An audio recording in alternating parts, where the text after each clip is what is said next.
The ancient Spartans have become legendary symbols of strength, resilience, and an indomitable spirit that made their society one of the most formidable military forces in history.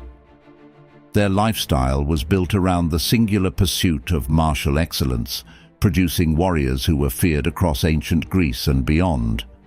While modern portrayals often emphasize their stoicism and bravery, the real-life customs, values, and practices of Spartan warriors reveal a deeply structured and disciplined society. This video dives into 15 fascinating aspects of Spartan life, some you may know and others you may not have heard of, but each fact contributes to the awe-inspiring legacy of Spartans. Let's dive in. Number 1. Brutal training regimen, Agoge. The Spartan Agoge, beginning at age 7, was not just a training program, but an entire upbringing that transformed boys into warriors. The word Agoge translates to leading or guidance, an apt description for a regimen that shaped every aspect of Spartan life. Separated from their families, young Spartans lived in communal groups, learning to depend on one another and submit to the authority of the elders. The training was physically punishing. Boys were given minimal clothing, simple rations, and encouraged to supplement their food by stealing, though they faced harsh punishment if caught, reinforcing both stealth and the Spartan ethic of not getting caught. Combat training involved wrestling, javelin throwing, and group-based drills that prepared them for the famous Spartan phalanx. They endured harsh weather and constant discipline, all designed to build resilience and adaptability. More than physical prowess, however, the Agoge also focused on psychological endurance. The goal was to teach them to tolerate pain, deprivation, and fear, invaluable qualities for any warrior.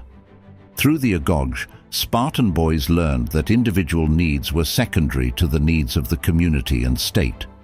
In Spartan society, personal sacrifice for Sparta's greater good was the highest calling. For this reason, even though the Agoge was harsh and sometimes brutal, it became a rite of passage every Spartan boy aspired to complete. Number 2. The Krypteia. The Krypteia, meaning hidden or secret, was an elite form of training that Spartan youths underwent as part of their journey to becoming warriors. It combined elements of a secret police, survival test, and rite of passage. Only the best of the Agoge graduates were selected for this secretive program, marking it as a significant honor and responsibility. The Krypteia involved sending young Spartans into the wilderness alone or in small groups, where they honed skills in stealth, endurance, and survival. During their time in the Krypteia, these youths operated at night, often under orders to spy on or intimidate the Helots, Sparta's subjugated class. The Krypteia's role extended beyond training to act as a mechanism of control over the Helot population. Spartans believed that fostering fear and asserting dominance was essential to keeping the Helots in line. This controversial practice was ruthless but effective, reinforcing Sparta's strict societal hierarchy. The Krypteia cultivated the kind of self-reliant warrior Sparta valued, one who could operate independently in hostile territory and execute difficult orders without hesitation.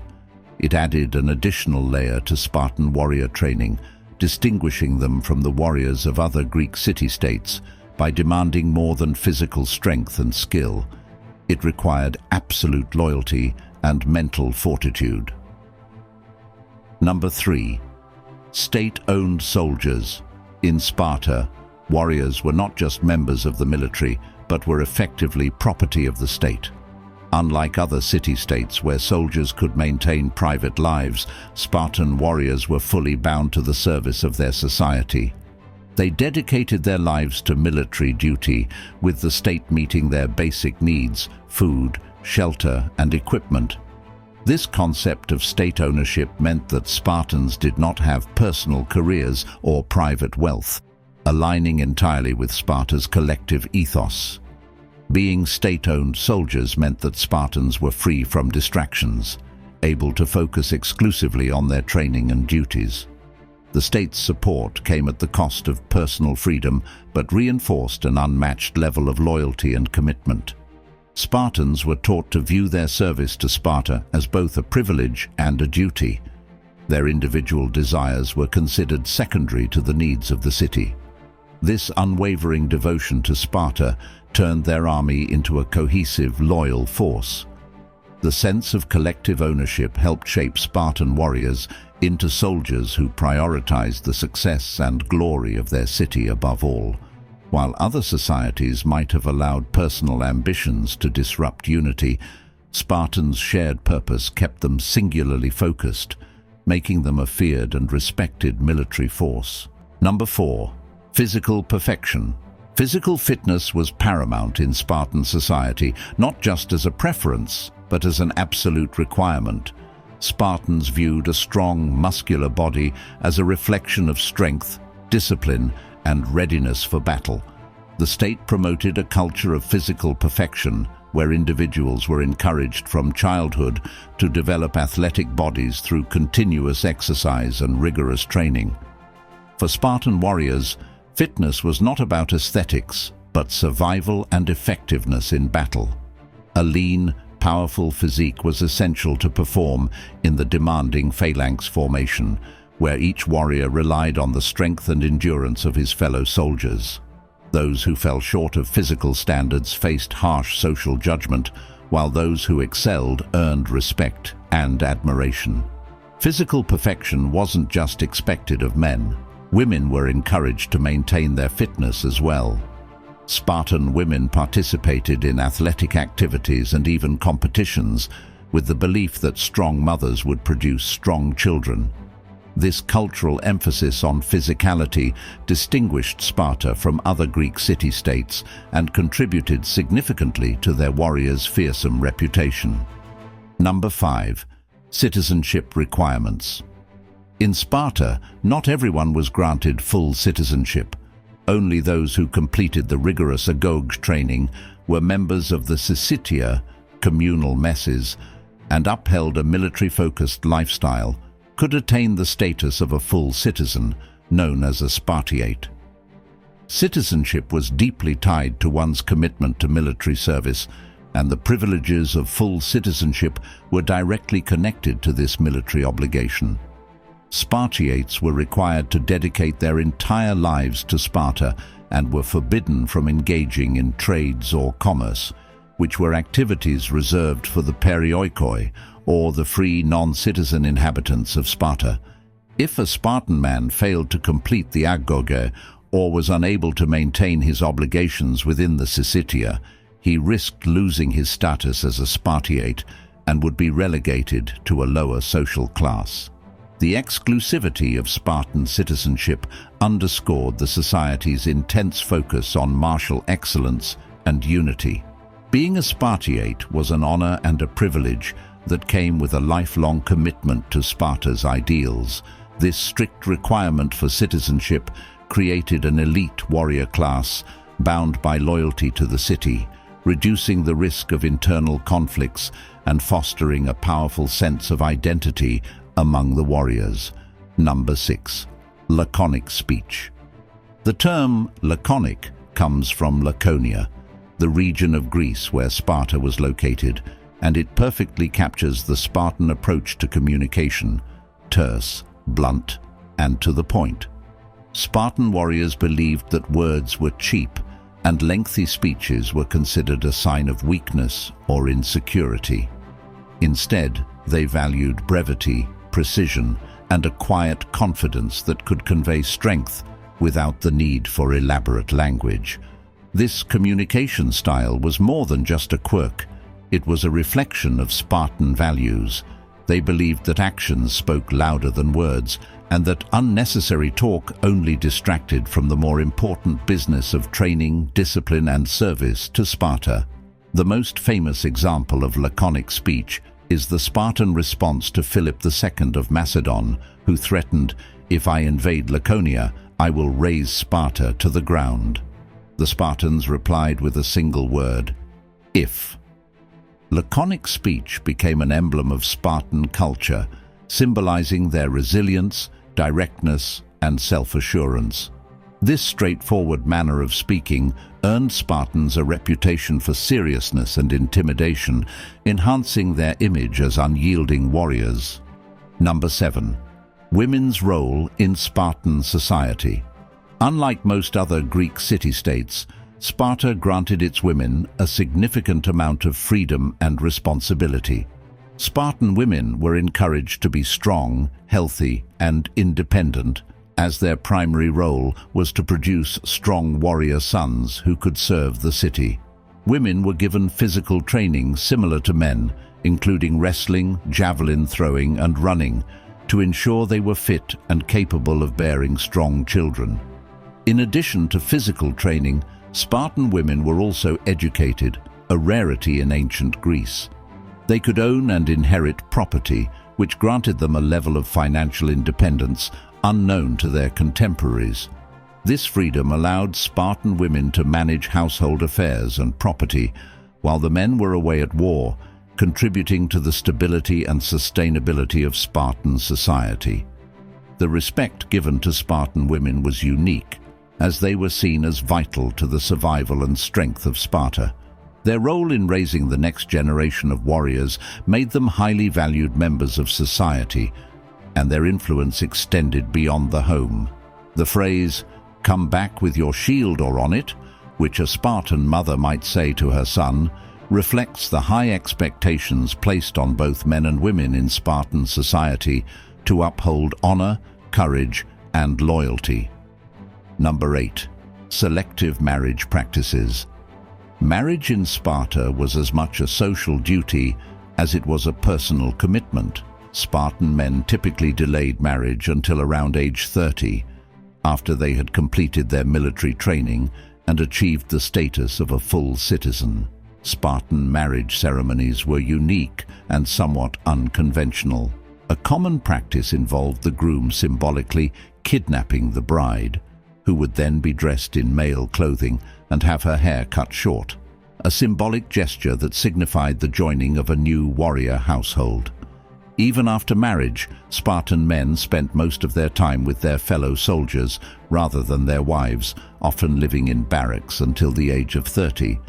This separation reinforced the idea that a Spartan warrior's primary loyalty was to the state, not to his family.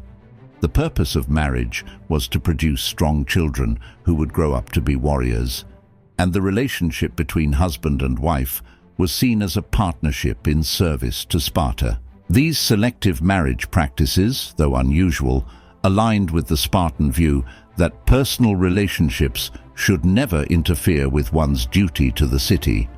For Spartans, marriage was another tool in the creation of a disciplined, loyal, and enduring society focused on the preservation of their warrior culture.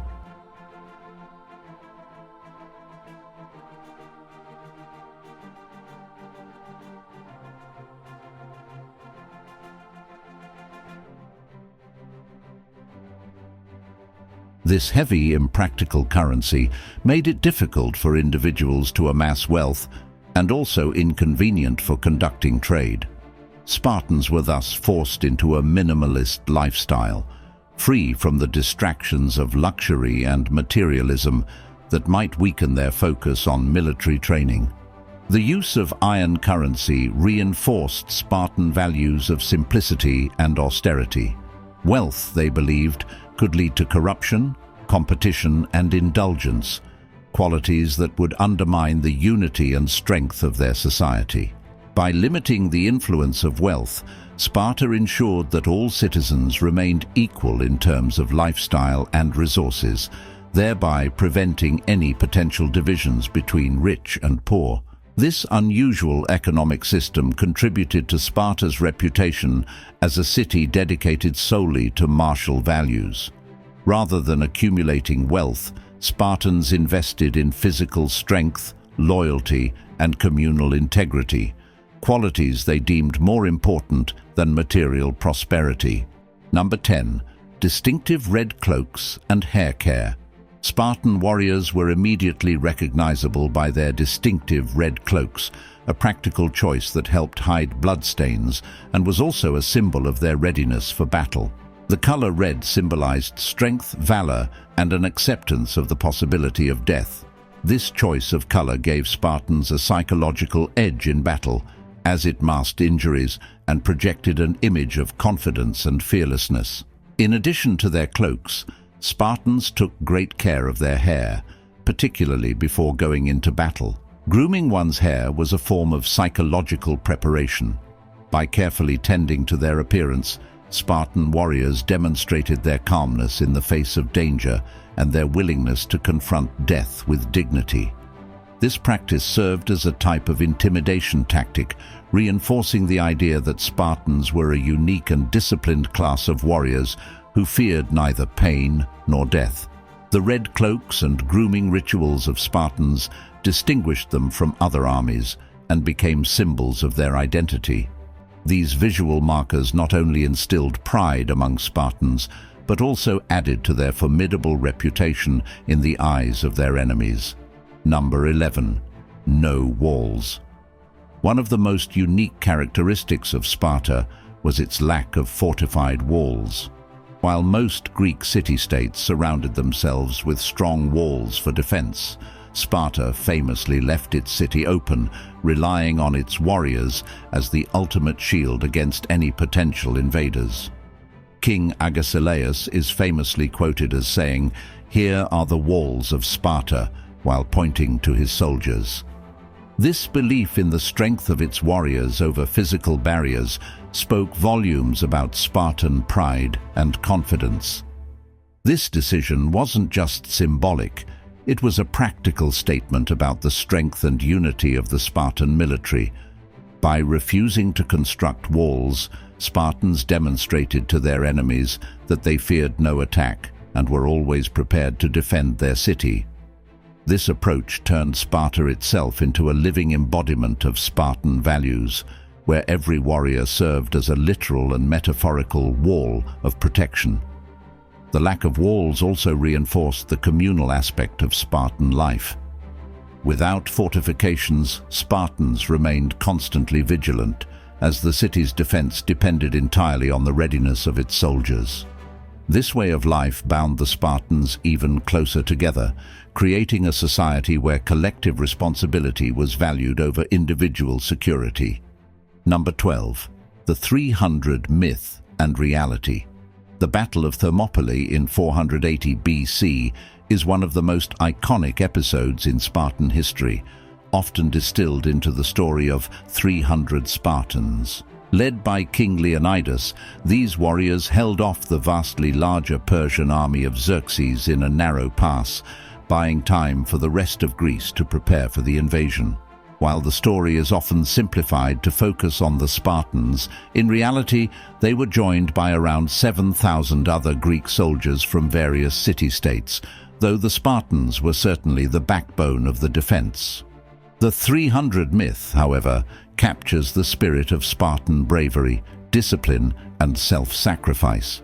Knowing that they would likely die, Leonidas and his men chose to make a stand at Thermopylae, driven by their duty to protect Greece. Despite being vastly outnumbered, they managed to hold the pass for several days, inflicting significant losses on the Persians before being overrun. The Spartan warriors' stand at Thermopylae became a symbol of courage and resistance against overwhelming odds, inspiring both their Greek allies and future generations. The 300 myth endures not only for its drama, but because it encapsulates the Spartan ideal, that the honor and duty to protect one's land and people were worth any sacrifice. While other Greeks contributed to the fight, it was the Spartans' resolve that made this battle legendary. Number 13. Battle of Champions. In 546 BC, the Spartans and the Argives engaged in a rare and unusual event known as the Battle of Champions. Rather than sending full armies to clash in open battle, each side chose 300 of their best warriors to face off, with the goal of minimizing casualties while still determining a victor. This battle was fought in the plains near the city of Thyrea, and the outcome was expected to settle a long-standing territorial dispute between Sparta and Argos. The Battle of Champions was intense and evenly matched, ultimately resulting in a confusing outcome. According to accounts, only 3 warriors survived: 2 Argives who returned to Argos, and 1 Spartan, Othryades, who remained on the battlefield to signal victory. Because both sides claimed victory, the dispute was not fully resolved, but the Spartans later celebrated the outcome as a testament to their courage and endurance, while Othryades was remembered as a hero for staying on the battlefield. This battle highlights the Spartan sense of honor and resilience. The Spartans' readiness to endure a bloody and uncertain battle in pursuit of victory became yet another chapter in their growing reputation as warriors whose courage and discipline were unmatched. Number 14. No retreat, no surrender. One of the core principles of Spartan warfare was the rule of no retreat, no surrender. This mindset was deeply embedded in Spartan culture and was reflected in both their training and their battles. Spartans were taught from a young age that retreat was a disgrace and surrender was unthinkable. Spartan warriors were expected to either win or die fighting, and any deviation from this code of honor was met with severe social consequences. The strict adherence to this principle had a powerful psychological effect on both the Spartans and their enemies. Spartans marched into battle with the knowledge that there was no turning back, which fostered a unique kind of fearlessness. Enemies of Sparta, knowing that Spartans would never retreat, often viewed them as nearly unbeatable, adding an extra layer of intimidation to the already fearsome reputation of Spartan warriors. This approach was not only about pride, but also about maintaining the unity and strength of the phalanx formation. In a phalanx, every warrior's shield protected the soldier beside him, creating a wall of shields that could only remain strong if every soldier held his position. Any retreat or surrender would disrupt the formation, compromising the entire unit's safety. This collective responsibility ensured that Spartans fought not just for personal honor, but for the survival of their comrades. Number 15. Decline and fall. Despite their impressive martial prowess, Sparta's dominance was not eternal. The rigid social structure, strict population control, and limited adaptability that had initially strengthened Sparta ultimately led to its decline. The number of full citizens, or Spartiates, dwindled over time due to their stringent requirements for citizenship, leading to a weakened military force. Additionally, Sparta's lack of a strong economic base and an over-reliance on helots limited its capacity for long-term growth. The beginning of the end for Sparta's supremacy came with the Battle of Leuctra in 371 BC, where the Thebans, led by the general Epaminondas, defeated the Spartan army using innovative tactics that exploited the weaknesses in the Spartan phalanx. This defeat marked the first time Sparta's army had been bested on the battlefield in centuries, and it shattered their aura of invincibility. In the years following Leuctra, Sparta struggled to recover its former strength. The Helots, emboldened by Sparta's defeat, began to resist more openly, and the Spartan warrior class continued to dwindle. By the time of Alexander the Great's rise, Sparta was no longer a dominant power in Greece, though it retained a respected, if diminished, status. Sparta's decline serves as a reminder that even the most disciplined and formidable societies can be undone by rigidity and an inability to adapt to changing circumstances. That concludes our list of 15 fascinating facts about Spartans. The story of the Spartans is one of unparalleled dedication to a way of life that valued strength, discipline, and loyalty above all else. From their brutal training regimens to their unique social practices, Spartan warriors embodied a culture that prioritized the collective good over individual desires. producing soldiers who were both feared and respected. While many ancient societies admired wealth, luxury, and intellectual pursuits, the Spartans valued physical prowess, unity, and simplicity, creating a society that was as unique as it was powerful. The 15 facts explored in this video illustrate the depth of Spartan culture and the qualities that made its warriors legendary. Whether through their unwavering courage, their minimalist lifestyle, or their strict adherence to honor, Spartans left a lasting impact on history. Their legacy serves as a testament to the strength of a society built on shared values and a singular focus, a legacy that continues to captivate and inspire people to this day. Tune in next time for another delve in world history. In the meantime, why not like, subscribe and share for future videos?